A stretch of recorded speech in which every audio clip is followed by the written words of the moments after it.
வணக்கம். இன்றைக்கு நம்ம டாக் வித் முத்தலிஃப்ல பல்வேறு அரசியல் சம்பந்தப்பட்ட விஷயங்களை பேச இருக்கோம். குறிப்பாக சொல்ல போனால் அதிமுக சார்பாக பொதுக்குழு செயற்குழு கூட்டம் நடந்துட்டு இருக்கு. பல்வேறு விமர்சனங்கள் அது கலக்கிட்டு இருக்காங்க அப்படிங்கிற மாதிரியான அதிமுக தொண்டர்கள் கொண்டாடிட்டு இருக்காங்க. இதை தொடர்ந்து திமுக என் வாக்குச்சாவடி வெற்றி வாக்குச்சாவடின்னு சொல்லி முதல்வர் அவர்கள் புதிதாக ஒரு பிரச்சாரத்தை துவங்கி இருக்கிறாரு.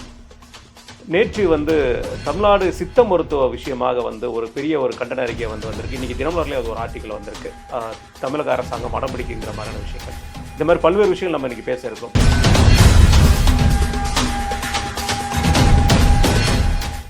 அண்ணா வணக்கண்ணே. வணக்கம். நான் நிகழ்ச்சி ஆரம்பிக்கிறதுக்கு முன்னாடினே நேற்று நம்ம நடத்தின நிகழ்ச்சிக்கு நல்ல ஒரு வரவேற்பு இருந்துச்சு. கிட்டத்தட்ட இப்போ வரைக்கும் ஒரு 30,000 பேர் பார்த்துருக்குறாங்க. ஆனால் சப்ஸ்கிரைப் பண்ணலை. பாதி பேர் சப்ஸ்கிரைப் பண்ணாதவங்க அதிகமான. ஒவ்வொரு தடவையும் பேசி முடிக்கும் போது கேளுங்க.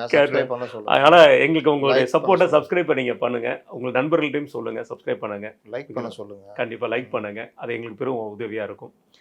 நேற்று நம்ம பேசுனது பயங்கர ட்ரெண்டாக இருக்குண்ணே. அது குறிப்பாக நம்ம அண்ணன் புஷி ஆனந்துக்காக விஜய் அவர்கள் கண்டனம் தெரிவிச்சது தான் பயங்கர ட்ரெண்டாக இருக்கு. அது தொடர்ந்து இன்னைக்கு அதிமுகவோட இந்த பொதுக்குழுண்ணே, இந்த பொதுக்குழு செயற்குழு ஃபர்ஸ்ட் என்னன்னா, இப்போ ஒரு கட்சி விஷயங்களை பொறுத்த வரைக்கும் இந்த பொதுக்குழு செயற்குழுனா எந்த அளவுக்கு முக்கியத்துவமானது, அது இன்றைக்கு இருக்கிற ஜென்சிகளுக்கோ பலருக்குமே ஈவன் இப்போ அதோட முக்கியத்துவம் என்னங்கிறது பலருக்கும் தெரியாது. பொதுக்குழு பற்றிய முக்கியத்துவம் தெரியாத ஒரே கட்சினா தாவேக மட்டும்தான். பொதுக்குழுடைய பவர் தெரிஞ்சும் அதை மறுதளித்து பேசுகிற ஒரே கட்சின்னா ஐயா ராமதாஸ் தான். பொதுக்குழுக்கு எவ்வளோ பவர் இருக்குதுன்னு நிரூபித்து காமிச்சதுன்னா ஓபிஎஸ்ஸை வெளியேற்றுனது. இந்த மாதிரி பொதுக்குழுன்றது எவ்வளோ முக்கியமானதுன்னு திமுக அதிமுக நடத்துகிற இதில் உங்களுக்கு தெரிஞ்சுக்கலாம். கண்டிப்பாக. ஏன்னா ஒரு கட்சி தொண்டர்களால் ஆளப்படுறது தான் ஒரு கட்சி. தொண்டர்களுடைய ரெப்ரசன்டேட்டிவ் தான் பொதுக்குழு உறுப்பினர்கள். அப்போ அந்த பொதுக்குழு உறுப்பினர் ஒரு விஷயத்தை அங்கீகரிக்கிறாங்கன்னா அந்த கட்சிக்கு அதிகாரம் கிடைக்கிற மாதிரி. அப்போது அந்த கட்சி பொதுக்குழு யாரை பார்த்து நீங்கள் தான் பொறுப்பில் இருக்கீங்கன்னு அங்கீகரிக்குதுன்னா அதுதான் ஏற்றுக்கொள்ளப்பட்டது. இப்போ தாவேகா ஒரு கிட்டத்தட்ட 3-4 பொதுக்குழு நடத்திட்டாங்க. சிறப்பு பொதுக்குழு. அவங்களுக்கு நான் சொல்ல வேண்டியது நல்லா தெரிஞ்சுக்குங்க. இப்போவும் சொல்கிறேன், இந்த நம்ம அவங்கள வாழ்த்தி போட்டால் கூட கீழே திட்டுறது. நான் அவர்களை மற்றவங்க சொல்கிற வார்த்தைகளை வச்சு நான் திட்டுறது கிடையாது. ஏன்னா எனக்கு தனிநபர் தூட்டுதல்ல இது கிடையாது. யாரும் தற்கூறிகள் அல்ல. எல்லாருக்கும் அறிவு இருக்கிறது. அந்த அறிவை நம்ம எப்படி பயன்படுத்துகிறோன்றதுல தான் வித்தியாசம் இருக்குது. ஒருத்தன் ஒரு ட்வீட் பண்ணுறானே, நம்மளை வாழ்த்துறானா, நமக்காக ஆதரவாக பேசுகிறானான்னு பார்க்குறது கூட அடிப்படை அறிவு இல்லாமல் கீழே வழக்கம் போல் திட்டினா நம்ம என்ன பண்ண முடியும்? ஒன்றும் பண்ண முடியாது. இவர்களுக்காக பார்த்து பரிதாபம் தான் பண்ணணும். அந்த மாதிரி இந்த கட்சிக்கு எவ்வளோக்கு எவ்வளோ நம்ம சொல்கிறோமோ எல்லாம் நல்லது தான். இது பண்ணலாம், இதை ஏன் மிஸ் பண்ணுறீங்க, இது இப்படி பண்ணலாமான்னு அதற்கும் திட்டுவது நீ யார் சொல்கிறதுன்ற தோணையில் தான். ஏன்ட்ட இல்லை, பொதுவாக எல்லா இடத்துலையும் உள்ளது. அப்போ இவர்கள் என்ன பண்ணுறாங்கன்னா, நாங்கள் இப்படி தான் அப்படின்ற மாதிரி தெரிஞ்சுக்கிட்டு இருக்கிறாங்க. அது அவங்கள ஒன்றும் பண்ண முடியாது. ஒரு பொதுக்குழு நடத்தினா அதில் வரவு செலவு ரொம்ப முக்கியம். வரவு செலவை வைத்து அங்கீகாரம், அந்த ஒப்புதல் வாங்கணும். இதை நான் இவர்கள் நடத்தின அந்த மெயின் பொதுக்குழுலேயே சுட்டி காமிச்சேன். அப்போ பேசின ஒரு மாநில தலைவர், அதெல்லாம் நாங்கள் வச்சோம் சார், நீங்கள் எங்கெங்கே வச்சிங்க, பொதுக்குழுவில் நீங்கள் வைக்கலையே. இல்லை, எங்களுக்குள்ளே அங்கே வச்சுட்டு நிறைவேற்றிட்டு வந்தோம். அப்படிலாம் கணக்கு வராது சார். பொதுக்குழுவில் வச்சு பொதுக்குழு உறுப்பினர்களுடைய ஒப்புதல் வாங்கணுங்க. அதுதான் தேர்தல் ஆணையம். தேர்தல் ஆணையத்தில் நீங்கள் போகிறீங்கன்னா இது எல்லாம் தான் பார்த்து தான் இது பண்ணுவாங்க. நிர்வாகிகள் நியமனம் இருக்குல்ல, அதுக்கு ஒப்புதல் வாங்கணும். பொதுக்குழுங்கிறது எவ்வளோ முக்கியத்துவம் வாய்ந்தது. முதல் பொதுக்குழுலேயே விஜய்க்கான அதிகாரம், புஷி ஆனந்துக்கான அதிகாரம், இந்த மாதிரி விஷயங்கள்லாம் வாங்கணும். இவர்கள் ஒரே ஒரு பொதுக்குள்ள ஒன்று பண்ணாங்க. என்னென்னா, கூட்டணி பற்றி தீர்மானிக்கிற இது விஜய்க்கு அதிகாரம்னு கொடுத்தாங்க. அவ்வளோதான். வேறு எதுவும் இவங்க பெருசாலாம் இது பண்ணல. அப்போ இவருடைய பொதுக்குழுன்றதே ஒரு விளையாட்டுத்தனம். வழக்கமாக எல்லா விளையாட்டுத்தனம் மாதிரி இதுவும் விளையாட்டுத்தனம். இன்றைக்கி நீங்கள் அதிமுக பார்த்து கற்றுக்கணும். ஏன்னா எத்தனை தீர்மானமோ அதை 3-4 பேர் முன்னாள் அமைச்சர்கள் எல்லாம் வாசிச்சாங்க. ஒரு இரங்கல் தீர்மானம் கூட கலைஞர் அவருடைய மகன் முத்து அவருடைய இரங்கலுக்கு கூட தீர்மானம் படிக்கிறாங்க. ஏன்? அதான் கேள்வி. நான் இவங்க பொதுக்குள்ளே சொன்னேன், ஒரு பொதுக்குழுக்கும் அடுத்த பொதுக்குழுக்கும் இடைப்பட்டு யார் இருக்காங்களோ இறந்துருக்காங்களோ அவங்க எல்லாருக்குமே அஞ்சலி செலுத்தணும். கரூரோட விஷயம் 41 பேருக்கும் அஞ்சலி செலுத்திருக்காங்க. நீங்கள் வெறும் 41 பேருக்கு அஞ்சலி செலுத்தி கடந்து போயிட்டீங்க. ஆமாம், இது மோசமான ஒன்று. நான் அப்போவே நான் குறிப்பிட்டு பேசினேன். பொதுக்குழு நடத்தினா திமுக அதிமுக பார்த்து கற்றுக்குங்க. காப்பி அடிக்கிறீங்களா மற்ற விஷயத்தில்? திமுகவுக்கு அடிப்படை விஷயம் தெரிஞ்சுக்கணும். இனிமேலாவது செங்கோட்டையன்ட்ட கேட்டால் தெரிஞ்சுக்கிட்டோம். ஏன்னா அவர் ஒருத்தர் தான் இந்த விஷயங்கள் தெரிஞ்ச ஒரு ஆள். அவரை கூட எப்படி நீ சொல்லிட்டு கிளம்போ அப்படின்ற மாதிரி தான் நடத்துவாங்க. அப்போது பொதுக்குழுனா அதில் அஞ்சலி தீர்மானம், வரவு செலவு கணக்கு, நிர்வாகிகள் நியமனம் ஒப்புதல், இன்னும் தீர்மான ஒப்புதல், இது எல்லாமே இது பண்ணணும். அது பண்ணால் தான் அது பொதுக்குழுடைய அர்த்தம். அதுதான். இது எதுவுமே இல்லாமல் நடத்திட்டு இருக்கிறாங்க. இன்றைக்கி பாருங்கள், திண்டுக்கல் சீனிவாசன் வச்சார். ஆமாம். நீங்கள் எந்த வரவு செலவு கணக்குனா முழுசும் படிக்கணும்னு தேவையில்லை. அதை செயற்குள்ளே வச்சுட்டு ஒப்புதல் வாங்கிட்டு இன்டர்னல் ஆடிட்டிங் கமிட்டி பார்த்துட்டு செயற்குள்ளே வைக்கும்.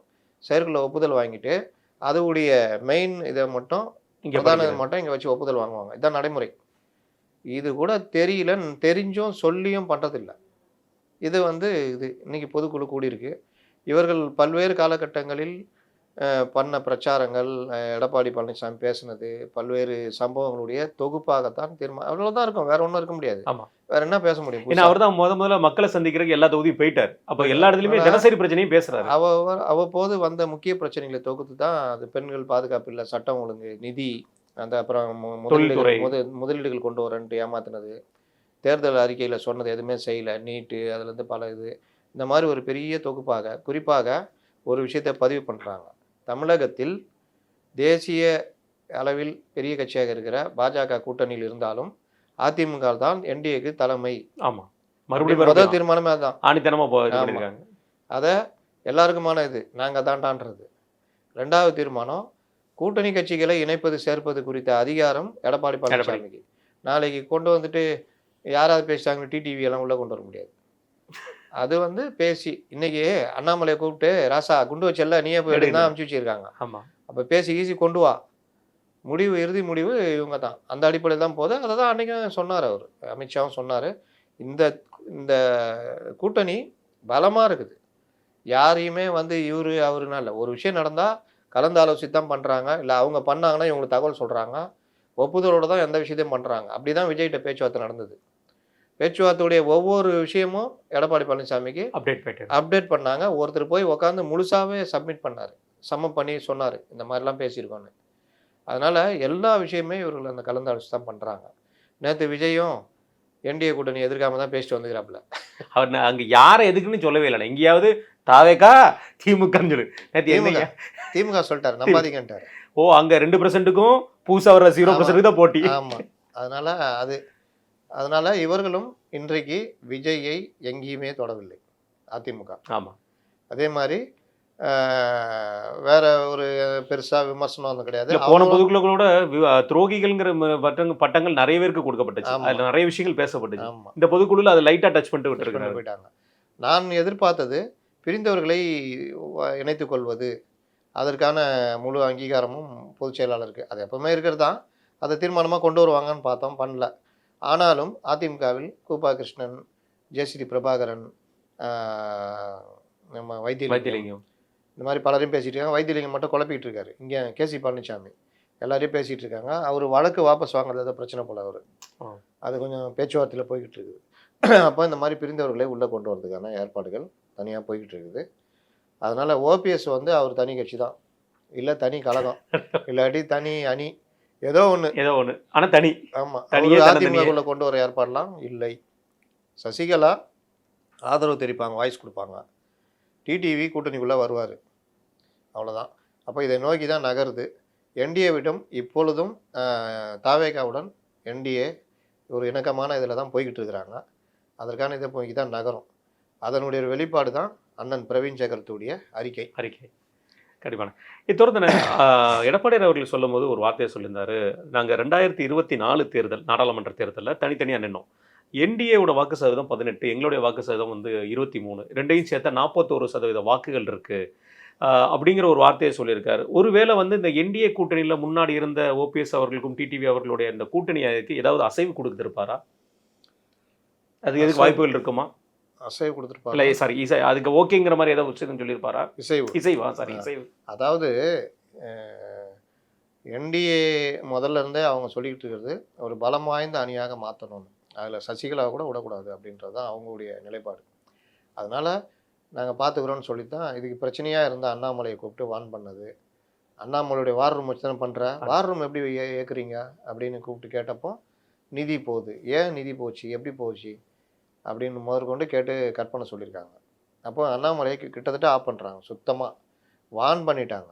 ரெண்டாவது, நீங்கள் தானே பிரச்சனை பண்ணீங்க, நீங்களே உங்கள் கூட்டாளிகளை கூட்டுவாங்கன்னு சொல்லி அவர் தலையிலே தூக்கி போட்டாங்க. அதில் தான் அவர் டிடிவிட்ட பேசிட்டு டெல்லி போனாங்க. அதனால் அண்ணாமலை மூலமாகவே இப்போ சில பேருக்கு பிடிக்கும், அது நம்ம கமெண்ட்ஸில் கூட சொல்கிறாங்க, அண்ணாமலையை நீங்கள் திட்டுறீங்கன்னு. நல்லா பாருங்க, அண்ணாமலை மாதிரி பிரச்சாரமோ, அண்ணாமலை மாரி அறிவார்ந்த ஒரு கருத்த வைக்கிறதோ யாருமே இல்லன்னு நான் திரும்ப திரும்ப பதிவு ஆமா. பண்றேன். நம்ம தான் அத பதிவு பண்றோம். ஆமா. இப்ப இருக்கிற நயினா நாகேந்திரன் கூட அண்ணாமலை கிட்ட வர முடியல. ஒரு பிரச்சனைன்னா அண்ணாமலை தான் முதல்ல. அத நேற்று கூட நம்ம முன்னாடி அதத்தான் பேசிட்டு அதுக்கப்புறம் பேசி தான் இத தான் பேசணும். இந்த மதவாத அரசியல் பேசாமல் அரசியல் பண்றது அண்ணாமலை தான் நல்லா பண்றாருன்னு தான் சொல்றோம். ஆனா இது எல்லாம் பண்ணிக்கிட்டு உங்கள்ட்ட இருக்கிற குறை சொன்னா மட்டும் கோவம் வருது. ம். அப்புறம் ஏன் கூப்பிட்டு டெல்லியில கண்டிக்கிறாங்க? ஏன் அந்த அவருடைய வார் ரூமுக்கான நிதிய நிறுத்த சொல்றாங்க? ஏன் மூட சொல்றாங்க? அப்போ அவங்களும் உங்கள்ட்ட பொறுமையா தான் நடக்குறாங்க. இந்த வர்ற தகவல சொல்றது தான் நம்ம வேல. வேல. அண்ணாமலைக்கு துதி பாடுறது நம்ம வேல இல்ல. அண்ணாமலைட்ட நல்லதையும் சொல்றோம், கெட்டதையும் சொல்றோம். அப்ப எப்ப பார்த்தாலும் நீங்க அண்ணாமலைக்கு எதிரா இருக்குன்னா நம்ம என்ன பண்றது? அண்ணாமலை வந்து ஒழுங்கா இருக்காரா? ம். என்டிஏ அமைஞ்சவனா அவருக்குள்ளேயே மரியாதை குடுத்தாங்க. ஏன் இன்னை வரைக்கும் அண்ணாமலைக்கு எந்த பொறுப்புமோ எதுவுமே குடுக்காம வச்சிருக்காங்க? ஏன் அவங்க அவங்க கோவத்த இப்படி தான் காமிக்கிறாங்க. ஏன்னா அதான் பாஜக. அடிச்சுலாம் வெளிய துரத்த மாட்டாங்க. உங்களுக்கு இருக்கிற இடத்துல இருந்து அப்படியே ஆஃப் பண்ணி வச்சுருவாங்க. பண்ணிடுவாங்க. ஆனால் உங்க இது எல்லாமே அவங்களுக்கு தெரியும். கரெக்ட்டா நடந்தீங்கன்னா உரிய மரியாதை கிடைக்க போகுது. பிரதமர் வரைக்கும் செல்லப்புள்ள அவரு. ம். இன்னைக்கு அத கெடுத்துக்கிட்டு வச்சிருக்காரு. பிரதமர்ட்ட எடப்பாடி புகார் குடுக்குற அளவுக்கு இவரு கெடுத்து வச்சிருக்காரு. இப்போ அவர கூப்பிட்டு நீங்க வார்ன் பண்ணுங்க. அவருனால தான் பிரச்சனை ஓடிக்கிட்டு இருக்குது. இவரு போனதிலே அவர் ஒரு முக்கிய பங்காற்றியிருக்காரு. செங்கோட்டையன் முதற்கொண்டு. அவர கரெக்ட் பண்ணுங்கன்னோனே, இப்ப அவர வச்சே தான் பேச சொல்லியிருக்காங்க. இத தான் நம்ம பதிவு பண்றோம். அப்ப அண்ணாமலை மேல இதுனா, அண்ணாமலைய வாழ்த்தி தமிழ்நாட்டுல பாஜக தலைவர்களே அண்ணாமலை மாரி செயல்பட்டது யாருமே கிடையாதுன்னு நம்ம பதிவு பண்றோம். ஆமா. ஒவ்வொரு முறையும் பதிவு பண்றோம். நயினா நாகேந்திரன் இப்படியே இந்த மதவாதம் பேசியிருந்தாருன்னா இன்னொரு எச் ராஜாவா ஆகணும்னு நம்ம சொல்றோம். நேற்று கூட திருப்பரங்குன்ற இஷ்யூல அவர் எடுத்த ஸ்டெப் தான் சரின்னு ஆ சொல்லிக்கிறாங்க. இன்னொரு அயோத்தியா மாறுறது சரின்னு பேசுனது தப்புன்னு சொல்றோம். நயினா நாகேந்திரன். இவன் உட்காந்துக்கிட்டு அண்ணாமலை மேடம் உங்களுக்கு என்ன கோவம்னா நமக்கு என்ன கோவம் இருக்குது? கரெக்டா நடங்க பாராட்ட போறோம். கண்டிப்பா. அது ஒண்ணு. அதனால இந்த கூட்டணி இசைவு தெரிவிக்காமல் எல்லாம் இந்த பேச்சுவார்த்தைகளோ, அண்ணாமலைக்கு அசைன்மெண்ட்டோ குடுக்க மாட்டாங்க. அதனால நீங்க பார்த்துக்கங்க நாங்க சீட்டு குடுக்கும்போது குடுத்துடுறோம். அத நீங்க வச்சு பண்ணிக்கங்க. ஒரு வாக்கு கூட சிந்தாமல் சிதறாமல் வரணும் அப்படின்னு. சரி அப்ப அவரு நம்ம அசைன்மெண்ட்ல தான் இருக்காரு. ஸ்லீப்பர் செல் தான் அவரு. அது பார்த்துக்கலாம் அப்படின்ட்டு. அவருக்கு என்ன கோவமோ தெரியல. நயினா நாகேந்திரன் மேல டெபாசிட் வாங்க விட மாட்டேன். முதல்ல நீங்க கட்சிய கொண்டு போய் 234 தொகுதிக்கு வேட்பாளரை நிறுத்தி ஜெயிக்கிற வழிய பாருங்க. நீங்க ஏன் நெகட்டிவா சிந்திக்கிறீங்க? ஆமா. பாசிட்டிவா சிந்திங்க. பார்ப்போம். கண்டிப்பான. இது தொடர்ந்து அவர் வந்து பல்வேறு ஊழல் குற்றச்சாட்டுகள் வந்து திமுக அமைச்சர்கள் மீது வலம் வந்துட்டு இருக்கு. அதுல குறிப்பா சொல்லப்போனா அண்ணன் கே. நேரு அவர்கள் மீதும், அண்ணன் துரைமுருகன் அவர்கள் மீது, அனிதா ராதாகிருஷ்ணன் அவர்கள் மீது இந்த மாதிரி பல்வேறு குற்றச்சாட்டுகள் அடிக்கிட்டே இருக்கிறாரு. ஒவ்வொரு அமைச்சர்களுமே வந்து எலெக்ஷனுக்கு முன்னாடியே வந்து கம்பி என்றதுக்கு வாய்ப்பு இருக்கு. அவங்க வந்து ரொம்ப பாதுகாப்பான இடத்துல தான் அவங்கள வச்சிருப்பாங்க அப்படிங்கிற ஒரு விஷயத்தையும் சொல்லியிருக்காரு. அதுக்கப்புறம் நம்ம ஃப்ரீயாவே இந்த இடம் வேலை பார்க்கலாம் அப்படிங்கிற விஷயத்தையும் சொல்லியிருக்காரு. அதற்குண்டான நடவடிக்கையும் தொடங்கி விட்டார்கள்ங்கிற வார்த்தையும் சொல்லியிருக்காரு. இது எப்படி பாக்குறீங்கன்னா ஒரு தேர்தலுக்காக செய்யப்படக்கூடிய விஷயமா அவர் பாக்குறீங்க? ஈரோடு பொதுக்கூட்டத்துல பேசுனது அதே தான் அதுலயும் கோபி செட்டிப்பாளையத்துல பேசுனதா இதுலயும் பேசியிருக்காரு. இது அதுக்கு முன்னாடி கூட்டத்திலும் பேசினாரு. அமைச்சர்கள் இருக்க மாட்டாங்க. பெரும்பாலான அமைச்சர்கள் சிறையில் இருப்பார்கள். இருப்பாங்க. அதனால பிரச்சாரம் ஈஸியா இதா இருக்கும்னு. அதற்கான வேலையை ஆரம்பிச்சிச்சு தான். ஏன்னா நேரங்கள் நெருங்கி வந்துகிட்டே இருக்குது. நெருக்கடிகள் அதிகரிச்சுட்டே இருக்குது. ஒரு ஊழலை எடுத்துட்டு அக்டோபர்ல கொடுத்து வழக்கு பதிவு செய்யுங்கன்னு லெட்டர் கொடுத்தா அடுத்து அது கண்டுக்காமே இருக்கிறாங்க. இன்னொரு ஊழலை எதிர்த்து அதுவும் வந்துடுச்சு. ஒன்று ஜாப் ராக்கெட்டு, இன்னொன்று டெண்டரு, அதுவும் நபார்டு வாங்கி இது கடன் இது கட்டுறதுன்னு. இதில் பார்த்தீங்கன்னா நீங்கள் தமிழகத்திலேயே 2-3 துறைகள் மட்டும்தான் அதிக பணம் புழங்குறது. அதில் உள்ளாட்சித்துறைன்றது பெரிய துறை. அதனால தான் ஸ்டாலின் அதில் இருந்தார். இல்லைண்ணே அதை பிரித்து கொடுக்கும்போது அவர் ரொம்ப கோவப்பட்டார். எனக்கு எதுக்கு பிரித்து கொடுக்கீங்க, அர்பனுக்கும் தனியாக இதுக்கு தனியாக இப்படி பிரித்து கொடுக்கீங்கன்னு சொல்லி கோவப்பட்டதை வந்து நம்ம அப்பயே பார்த்தோம். நம்ம அப்போ அந்த மாதிரி ஒரு துறை கிட்டத்தட்ட பொதுப்பணித்துறை மாதிரி. பொதுப்பணித்துறை மாதிரி. இன்னொன்று வந்து உங்களுக்கு மின்சாரம், டாஸ்மார்க்லேயும் ஒன்றும் இல்லாத டாஸ்மார்க்லையும் எப்படி காசு பண்ணலான்ற அளவுலாம் தெரிஞ்சு வச்சுருக்காங்க. ட்ரெண்ட் ஆக்கிட்டாங்க. அப்போ மின்சாரத்துறை, போக்குவரத்து துறை, இதெல்லாம் பெரிய துறைகள். எவ்வளோக்கு எவ்வளோ இதில் வந்து நீங்கள் கணக்கு எழுதுனாலும் வெளியே தெரியாது. இப்போ மழை பெஞ்சுது. இப்போ நான் சென்னையில் நான் இவ்வளோ செலவு பண்ணேன்னு எழுதுனீங்கன்னா நீங்கள் யார்கிட்ட போய் கேட்பீங்க? அப்போ என்ன வேணால் பண்ணலாம் அதுன்றது இந்த துறை. அதில் நீங்கள் டிஎன்பிஎஸ்சி அந்த தேர்வு நடத்துறது டிஎன்பிஎஸ்சி மூலிமா நடக்கணும். அதுக்கு ஒரு தனி தேர்வுன்ற மாதிரி போய் அண்ணா யூனிவர்சிட்டி இதில் வச்சு நடத்தி அதில் இந்த மாதிரிலாம் வருதுன்னா இதை தடுக்கிறதுக்கு தான் பிடிஆர் கொண்டு வந்தார். இப்படி தான் இருக்கணும்னு. இப்போ வருதா வெளிச்சத்துக்கு. அடுத்து டெண்டரு இந்த மாதிரி இன்னைக்கு ஃபெடரல் எழுதியிருக்காங்க. இது எவ்வளோ மோசமானதுன்னு இடி பார்த்து மிரண்டு போயிருக்காங்க. ஐஏஎஸ் ஐபிஎஸ் அதிகாரிகள் இதில் சிக்கிறாங்க. சீக்கிரம் அவ்வளோ தூரம் பல அதிகாரிகள் இதில் இருக்காங்க தான். அப்போ இந்த விசாரணை முறையாக நடந்தால் ஐஏஎஸ் ஐபிஎஸ் சிலரும் சிறை செல்வது உறுதி. சொத்து குவிப்பு வழக்கு, ஹவாலா, மணி லாண்ட்ரியில். அதனால தான் இந்த விவகாரத்தில் பெரிய ஒரு சிக்கல் வருது அப்படின்னு சொல்கிறாங்க அந்த 1020 கோடி விஷயத்தில். இது மாதிரி இன்னும் அந்த டாஸ்மார்க்கு எல்லாமே வரிசையா இல்லை என்னன்னா இவங்க சொன்னாங்களே தடையெல்லாம் விதிக்கலையே. அந்த வழக்கு வந்தோன்னா நீங்கள் முடிவெடுத்துக்கன்ட்டாங்க. அந்த வழக்கு வருதோ இல்லையோ மறுபடியும் எங்களுக்கு அனுமதி கொடுங்க அப்படின்னா அனுமதி கொடுத்தாங்கன்னா உள்ளே இறங்கிடுவாங்க. அப்புறம் ஒன்றும் இருக்க பத்திரப்பதிவு எல்லாமே வரிசையா வர எல்லாரும் கேட்குறது ஏங்க பத்திரப்பதிவு சைடே வரமாட்டேங்கிறாங்க. பல அதிகாரிகள் டபுள் டாக்குமெண்ட்டில் சிசிபியில் மாட்டி அவனுங்க பல அதிகாரிகள் மேலேயே எஃப்ஐஆர் இருக்குது. ஏன் இன்னும் இடி இதிலெல்லாம் வரமாட்டேங்குதுன்ற மாதிரிலாம் அந்த துறையில் இருக்கிற ரியல் எஸ்டேட் துறையில் இருக்கிறவங்களாம் கேட்குறாங்க. அப்போ இந்த மாதிரி பல விஷயங்களுக்கு வந்து நேரடியாக இன்னொன்று தமிழகத்திற்கு ஏற்கனவே பதிவு பண்ணிட்டேன்னு நினைக்கிறேன். நிர்மலா சீதாராமன் நிதியமைச்சர், அவர் எந்த துறையை கையில் வச்சுருக்காங்கன்னு தெரியும். உள்துறை அமைச்சர் அமித்ஷா இங்கே வந்து தங்கவே போகிறாரு. ஆமாம். அப்போது இவர்களுடைய நேரடி கவனம் தமிழகத்தை நோக்கி திரும்புது. அண்ணன் கே நேரு அவருடைய மகன் திருச்சி பெரம்பலூர் எம்பி அருண் நேரு அவர்கள் நிர்மலா சீதாராமன் அவர்களை சந்திச்சு உறவுக்கு கை கொடுப்போம், உறவுக்கு கை கொடுப்போம், உரிமைக்கு குரல் கொடுப்போம், இருக்கிற வரைக்கும் ஓட்டுவோம், பிரச்சனை ஆனாலும் காலில் விழுவோம். அதுதான். அதாவது கலைஞர் காலத்துல இருந்த நேருவின் மகளே வருக சர்க்காரியா கமிஷனை தள்ளி வைப்பு அந்த மாதிரி. இதுல ஒரு பக்கம் அண்ணன் என்னன்னா சீர்காழியில போயிட்டு ஒரு இது வேற பண்ணியிருக்காரு, பூஜை வேற பண்ணியிருக்காரு, பரிகார பூஜை வேற அண்ணன் கே நேரு அவர்கள். அது இனிமேல் தான் 44 லட்சம் 88 லட்சம் கொடுத்தாதான் தீர்மானம் பாரு அப்படி இப்படின்னு.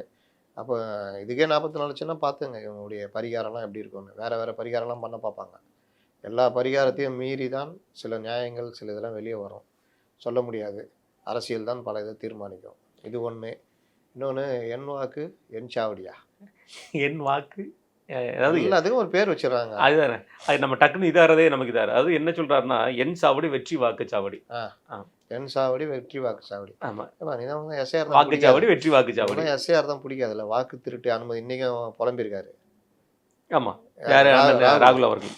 வாக்கு திருட்டு ஏன்பா உன்னதான் பீகார்லயே அடிச்சு அமைச்சிட்டாங்கல்ல ஓட் ஷோர்னு. மறுபடியும் தமிழ்நாட்டுக்கு எல்லா ஸ்டேட்லயும் தேர்தல் வருதுல, அண்ணனுக்கு பேசுறதுக்கு ஏதாவது வேணும்ல ராகுல். இங்கெல்லாம் வராதுன்றாங்க. வராத ராசா போதும், பிரச்சாரமே தேவையில்லை. ஆமா நீ பண்ணதே போதும் அப்படின்னு. இது வாக்கு திருட்டு என்ன வாக்கு திருட்டு? இப்போ அவ்வளோ வாக்கு திருட்டு தானே. இப்போ ஏன் நீங்கள் போயிட்டு எஸ்ஐஆருக்கு ஆதரவாக வேலை செய்யறதுக்கு பண்ணுறீங்க? அவசியம் இருக்கு. நான் சொன்னேன்ல மயிலாப்பூரில் இவர்களே அது பதிவேற்றுறது லேட் ஆகுதுன்ட்டு ஃபார்முக்கு 10 ரூபா கொடுத்து பதிவேற்றிருக்காங்க அந்த மாவட்ட செயலாளர். கடைன்னு அங்கே வேலை நடந்து முடிஞ்சிச்சு. அதை வந்து மாவட்ட செயலாளர் இதில் அந்த பொறுப்பாளர் மா சுப்பிரமணியம் மற்றவங்களுக்குலாம் சொல்லியிருக்காரு, அங்கே பாருங்கள் தாவேலு அப்படி பண்ணியிருக்காரு. அந்த மாதிரி நீங்களும் எதையாவது பண்ணி பதிவேற்றுற வழியை பாருங்கள், நம்ம அதிகமாக ஓட்டு இது பண்ணி நம்ம மாவட்டத்தில் காமிக்கணும் அப்படின்னு. அப்போ எவ்வளோ ஒரு பக்கம் எஸ்ஐஆர் எதிர்க்கிறது, இன்னொரு பக்கம் இவர்களே இந்த வேலையை துரிதப்படுத்துறது பண்ணுறது.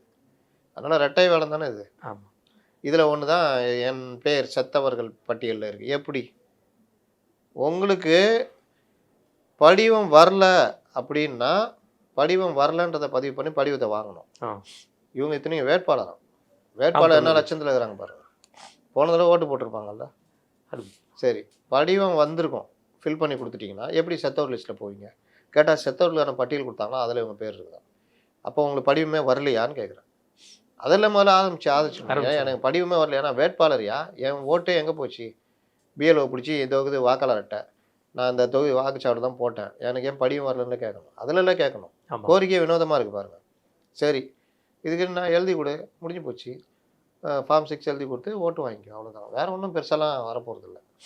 இது தொடர்ந்து எடப்பாடி அவர்கள் சொல்லும்பொழுது மீடியா மீது வந்து ஒரு பெரிய அளவில் வந்து ஒரு விஷயத்தை பேசியிருக்காரு. அது என்ன சொல்கிறாருன்னா, நீங்கள் ஏன் பயப்படுறீங்க விஷயங்களை போடுறதுக்கு? கொளத்தூர் தொகுதியில் 2011 தேர்தலில் நடந்த ஒரு முறைகேடை பற்றி 2 மணி நேரம் வந்து நீதிமன்றங்களில் விவாதம் நடந்திருக்கு.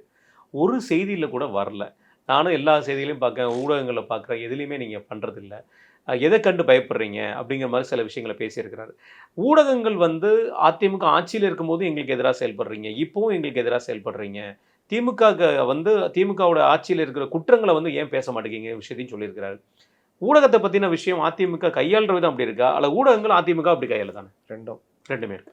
அதிமுக இவர் இவ்வளோ பேசுகிறாரு. அதிமுக ஐடிவிங்க என்ன பண்ணுது? நீ வாரியர் செலவு கூட பண்ண மாட்டேங்கிறாங்க. நீங்கள் அந்த கொளத்தூர் மேட்டர் எந்த அளவுக்கு பண்ணீங்க? எத்தனை கார்டு போட்டு பண்ணீங்க? அவங்களாம் பார்த்தீங்கன்னா ஸ்பார்க் மீடியான்னு ஒன்று வச்சுக்கிட்டு டக்குன்னு எடுத்து போடுவாங்க. ஆமாம், அப்புறம் அவங்களுக்குன்னு ஆதரவு பத்திரிகைகள் இருக்கும். நிறைய உங்களுக்கு என்ன டெய்லி பேப்பர், என்ன ஆதரவு பத்திரிகை, என்ன யாரை அணுகுறீங்க? நீங்க அணுகுற ஆட்களே தப்பான ஆளாச்சே. ஊடகங்களை கையில எடுக்கணும்னா நீங்களே எடுக்கிறதுக்கு இவங்களும் சில வேலைகள்லாம் பண்ணாங்க. ஆனா அவங்கள மொல்ல மாறி முடிச்சவைகளா இருந்தா என்ன பண்ண முடியும்? அப்போ அவங்க வந்து எந்த வகையிலுமே கிட்ட நெருங்க முடியல யாருக்கிட்டயும். 3வது விஷயம், ஊடகங்களை கையில எடுக்கிறத தாண்டி நீங்க எந்த அளவுக்கு புத்திசாலித்தனமா ஊடகங்கள்ல இந்த இதை கொண்டு போறீங்க? நீங்க மத்த சமூக ஊடகங்களை எப்படி பயன்படுத்துறீங்க? சமூக வலைதளங்களை எப்படி பயன்படுத்துறீங்க? பயன்படுத்துறீங்க. சமூக வலைதளங்கள்ல ஒரு விஷயத்த பெருசாக்குனால, சமூக இது ஊடகங்கள் எடுத்துக்கும் அத. அப்ப அந்த மாரி விஷயம். நான் ரொம்ப சிம்பிளா சொல்றேன். பிரவீன் சக்கரவர்த்தி வந்து விஜய பார்த்துட்டு போறாரு. அந்த மேட்டர பெருசாக்குமா வேணாமா? கண்டிப்பா. திமுக கூட்டணிக்குள்ள சிக்கலு. சிக்கல். காங்கிரஸுக்கு இவங்களுக்கு முட்டுது. இதே இந்த சைடு நடந்தா எந்த அளவுக்கு ஆக்குறாங்க? ஆமா. ஏன் நீங்க ஆக்க மாட்டேங்கிறீங்கன்னு கேட்குறேன். தூங்கிக்கிட்டு இருக்கிறீங்களா? அதுதான் பிரச்சனை. அப்போ உங்களுக்கு கூட இருக்கிறவங்கலாம் நீங்க என்ன பண்றீங்க? வெறுமனே அங்க கை நீட்டினீங்கன்னா, அங்க ஏற்கனவே வெல போயிட்டாங்க. அந்த வெல போனதுக்கும் நீங்க தான் பழக்கி விட்டீங்க. 2017லேருந்து பழக்கி விட்டீங்க. உங்கள்ட்ட வாங்கி சாப்பிட்டு அப்படியே பழகி, இங்கேயும் இப்ப இது பண்ணிட்டு, இப்ப மெயின் ஸ்ட்ரீம் மீடியாக்கள் முழுவதுமே அவங்க கட்டுப்பாட்டுக்குள்ள போயிடுச்சு. எனக்கெல்லாம் பல அதிர்ச்சி. பல பேர் நடுநிலையாளர்களா சொன்னவங்கலாம் இன்னைக்கு பக்கா திமுக ஆதரவாளர்களா இருக்காங்க. ஆளுங்கட்சி ஆதரவாளர்களா இருக்காங்க. அது வந்து எக்கனாமிஸ்டா கருதப்படுறவங்களே பலரும். பலரும். இன்னொன்னு வந்து ஏதோ ஒரு வகையில இவர்கள் திராவிடம் சார்ந்து பிஜேபி பிடிக்கல அப்படின்ற விஷயத்தை வச்சுக்கிட்டு திமுக ஆதரவாளராக மாறுறாங்க. எனக்கு ஒன்றும் இல்லை, இந்த மதுவிலக்குக்கு இந்த நந்தினின்னு ஒரு பொண்ணு அவங்க எப்போவுமே வந்து போர்டை வச்சு நிற்பாங்க. அவங்க எங்கனே தெரியல. நேற்று போட்டிருக்காங்க ஒரு பதிவு. எனக்கு படிச்சு யாரா அது பைத்தியகாரத்தனமாக போட்டிருக்கான்னு பார்த்தா கீழே நந்தினின்னு போட்டிருக்கு. நந்தினி ஆனந்தன் போட்டிருக்குது. அது நான் அவங்க இப்போல்லாம் மதுவிலக்கெல்லாம் கிடையாது. அவங்க ஆர்எஸ்எஸ் இவிஎம் மிஷின் அப்படி போயிட்டாங்க. அதனால அந்த இது அப்போ இந்த மாதிரி ஒவ்வொருத்தரும் பார்க்குறேன் நான். பத்திரிகைகள் டிபேட் எடுக்கிறது இது எல்லாத்துலேயுமே அசைன்மெண்ட்டு பக்காவாக தெரியுதுல்ல. அதை எடுத்து இது பண்ணால் கிடையாது. நீங்களும் போய் அவங்கள ரீச் பண்ணி பண்ணுறதுக்கான எந்த ஏற்பாடும் இவங்கள்ட்ட இல்லை. யார் இருக்கா? ஒரு பிரச்சனைங்க. போன ஆட்சியில் 2019, 21 ரொம்ப பேரை நான் பத்திரிகை துறையில் உட்காந்துக்கிட்டே நான் ரொம்ப பேரை கான்டாக்ட் பண்ணுவேன். இதை பண்ண சொல்லுங்கள், அதை பண்ண சொல்லுங்கள், தலைவர் இதை பேச சொல்லுங்கள், அறிக்கை விட சொல்லுங்கள். அதுன்னு இன்னைக்கு யார் இருக்கா? உங்கள்கிட்ட யாரை கான்டாக்ட் பண்ணுறது? சொன்னால் எஸ் சார், நோட்டட் சார், அவ்வளோதான். ஒன்றுமே நடக்காது. தாவேகாக்கும் அப்படி தான். நான் ஏதோ தாவேகாக்கு எதிராக பேசுகிறோம்னு நினைக்கிறாங்க. நான் தாவேகால எனக்கு நிர்வாகிகள் பெரும்பாலான நண்பர்கள். சார் இது இப்படி பண்ணால் நல்லாயிருக்கும் சார், 2 தடவை சொல்கிறோம் வச்சுக்கோங்க. எஸ் சார், அவ்வளோதான். சொல்லிட்டியா கிளம்புன்ற மாதிரி. அப்புறம் நமக்கு எப்படி சொல்ல தோணும்? இன்னும் கொஞ்சம் வெறுப்பு தான் வரும். இவங்களை அடிச்சாதான்டா திருந்துவாங்கன்னு சொல்லிட்டு தான் அடிக்கிறது. நீங்கள் ரெண்டாவது நம்ம பேசுறதுலுமே அவரோட அரசியல் செயல்பாடை பற்றி தான் மட்டுமே பேசுகிறேன். என்னங்க கேட்குறேன், நீ வந்து என்னுடைய நண்பர்களாக இருக்கிறீங்க, அங்கே நிர்வாகி ஆகிட்டீங்க, அதுக்காக ஏன் பேச மாட்டேங்கிறீங்க? என்னையா நம்ம பிஜேபியில் இருக்கவங்களே நம்ம பேசிகிட்டு இருக்கிறோம். ஆமாம். உனக்கு என்ன பிரச்சனை? இந்த மாதிரி விஜய்க்கு தான் ஒன்றும் இல்லை, இது இல்லை. நீங்களாம் பேசலாம்ல. பேசினா தானே உங்கள் கருத்து என்கிட்ட வரும், எங்கள் கருத்து உங்கள்கிட்ட போகும். கண்டிப்பாக. இவங்களுக்கு என்ன பிரச்சனைனா, பேசுனா அவங்க மேலே தெரிஞ்சு இதாகிடுமோ. இன்னொன்று, இவங்கள்ட்ட நம்ம ஏன் பேசணும்? இந்த புத்தி நம்ம ஏன் பேசணும்? 3வது, இவர் சொல்கிறதெல்லாம் நம்ம அங்கே போய் சொல்லவும் முடியாது. என்ன பண்ணுறது? சரி, அது எல்லாமே சொல்லு. நாங்கள் என்ன ஒன்று இவர் எல்லாமே நான் சொல்ல போகிறோம். நீங்கள் காவல்துறை அதிகாரிகள் பலர்கிட்ட சொல்லும் போது, சார் என்ன சார் பண்ணுறது? திருப்பரங்குன்றம் மாட்டோம் இல்லையா சார், என்ன சார் பண்ணுறது? அப்படி தான் இருக்காங்க, என்ன பண்ணுறதுன்னா, அதை நம்ம போய் இந்த அதிகாரி இப்படி சொன்னார் அப்படி நம்ம சொல்லுவோம். மதுரையில் இந்த பொறுப்பில் இருக்காரு, இவர் இப்படி சொன்னார்னா நம்ம சொல்கிறோம். நம்ம ஆமாம் சார், என்ன சார் பண்ணுறது? நம்ம கம்முன்னு போகிறோம். அவங்க பேரை சொல்கிறோமா, இதை சொல்கிறோமா? கண்டிப்பாக. இந்த மாதிரி இவங்க எடுக்கிற முடிவுக்கு எல்லா போலீஸ் அதிகாரிகளையும் ஒத்து போகிறதில்ல. நல்லா புரிஞ்சுக்கணும். எல்லா அரசு அதிகாரிகளும் ஒத்து போகிறது, எல்லா ஐஏஎஸும் ஒத்து போகிறதில்ல. அவங்க யார்கிட்ட சொல்லுவாங்க? நம்பகமான ஆள்கிட்ட. என்ன சார் பண்ணுறது? நம்ம சொன்னால் எங்கே கேட்குறாங்க? அவ்வளோதான், முடிஞ்சிடும். நம்மளும் அந்த அதிகாரி சொன்னார்னு சொன்னால் என்ன ஆகுறது? அவருக்கு நம்ம நம்பகமான ஆளாக இருப்போமா? இதே தான் நான் கட்சிகளுக்கும் சொல்கிறேன். நீங்கள் பேசுனா, சார் என்ன சார் பண்ண சார், இதில் பாருங்கள் சார் தான்னா நமக்கு புரிஞ்சிக்க முடியும், நம்ம எதாவது சொல்ல முடியும். என்கிட்டன்னு இல்லை, நீங்கள் பலர்கிட்டே இந்த மாதிரி இருக்கீங்களான்னா, யாருக்கிட்ட இருக்கீங்கன்னா துட்டு கொடுத்து ஆளை வச்சுக்கிறது. அவன் உனக்கு எப்போவுமே நல்லது தான் சொல்லுவான். சூப்பராக இருக்குது சார், அருமையாக இருக்குது சார், பாண்டிச்சேரியில் விட்டு கலக்கிட்டார் சார்னு. நேற்று பாண்டிச்சேரியில் பண்ண பிரச்சாரத்தினால ஆந்திரா மற்றும் கேரளாவில் வந்து எவ்வளோ மாசு இருக்குன்னு நேற்று கன்ஃபார்ம் பண்ணிட்டாங்க. நேற்று டிகிரி ஏறிச்சாங்க. ஆமாம், அங்கே ஏறிட்டு பர்சன்டேஜ் வந்து அங்கே 10 வந்துச்சு, கேரளாவில் 15 ஆயிடுச்சு. மம்முட்டி மோகன்லால்லாம் இப்போ சும்மா ஆயிட்டாங்க. இவர் விஜய் தான் இன்னைக்கு எல்லாமேங்கிற மாதிரி ஆயிடுச்சு அங்கே கேரளாவில். தமிழ்நாட்டிலே உதைக்கிறான். அங்கெல்லாம் அறிவாக இருந்தது, சப்ஜெக்ட் பேசலாம் உதைப்பான். ஆமாம், அங்கே போயிட்டு இப்படி இப்படின்னா ஒரு நாள் இதில் என்ன குடும்பம்னா நேற்று உள்ளாட்சி தேர்தலில் மம்முட்டிக்கே ஓட்டில் போல இருக்கு. ஆமாம், எஸ்ஐஆரில் அந்த மாதிரி. அதனால் இந்த மாதிரி விஷயங்களில் வந்து அதிமுகவும் சொல்கிறேன், ஊடகங்களே திமுகவுக்கு மட்டும்தான் அந்த சாமர்த்தியம் இருக்குதா? அப்போ உங்களுக்கு இல்லையா? அப்போ அதுக்கான வேலை என்ன? அப்போ இல்ல உங்கள்ட்ட இந்த சரியான ஆள் இல்லைன்னு அர்த்தம். இந்த குற்றச்சாட்டுக்கு எப்படி பார்க்கப்படணும்? ஒருவேளை அரவணைப்புங்கிற மாதிரியான விஷயங்கள பண்ணணுமா? இல்ல ஊடகங்கள அரவணைக்கணுங்கிற கான்செப்ட் அரவணைப்பே இல்லைங்க. ஊடகங்களோட நட்பு நட்பு ஏற்படுத்திக்கணும். ஏற்படுத்துற ஊடகத்துல விஷயம். இருக்கிறவங்களோட நட்பு ஏற்படுத்திக்கணும். இந்த நட்புலாம் கேப் மெயின்டெயின் பண்றது. இன்னொன்னு தகுந்த ஆட்கள அதுக்கு போட்டு இப்போ ஐடி விங் இருக்குன்னா, இவரு இருக்காரு, ராஜ் சத்தியன் இருக்காரு. அவரு சரியா இயங்கலன்னா, அங்க என்ன இயங்கணும் அப்படின்றத பார்க்கணும். பார்த்துக்கணும். இல்ல ராஜ் சத்தியனாவது தனக்கு கீழ ஆப்டான ஆட்கள போட்டு ஸ்பீட் அப் பண்ணணும். 2மே நடக்கலன்னா என்ன ஆகும்?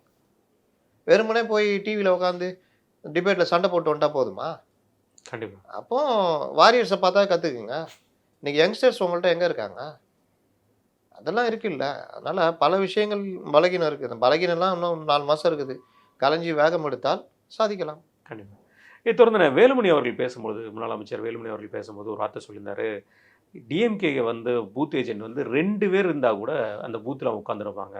அத பார்த்து கத்துக்குவாங்க. நம்மளும் அதே மாரி இருக்க கத்துக்கணும். இந்த முறை விட்டுறக்கூடாது அப்படிங்கிற ஒரு வார்த்தையை சொல்லியிருக்காரு. பல மாவட்டங்கள்ல வேலை போய்க்கிட்டு இருக்கிறாங்க. அதையும் பார்த்து சொல்லிடுங்க சேர்த்து. இன்னைக்கு அதுதான் இப்போ வந்து பார்த்தீங்கன்னா, எக்ஸ்ல ட்ரெண்ட் ஆயிட்டு. பொதுக்குழுவ பத்தி அவர் நெறைய விஷயம் பேசினாருப்பா. அதுக்கு முன்னாடி 15 நிமிஷம் பேசினா அது ட்ரெண்ட் இல்ல. இந்த ஒரு விஷயம் ட்ரெண்ட் பண்ணிட்டாங்க அதுக்குள்ள. அதாவது என்னன்னா, பொதுக்குழுவ மறைச்சு நடத்துற இதுல, ம். பொதுக்குழுவ ஓப்பனா நடத்துனது அதிமுக. அதிமுக மட்டும் தான். திமுக நடத்த சொல்லுங்க பார்ப்போம்.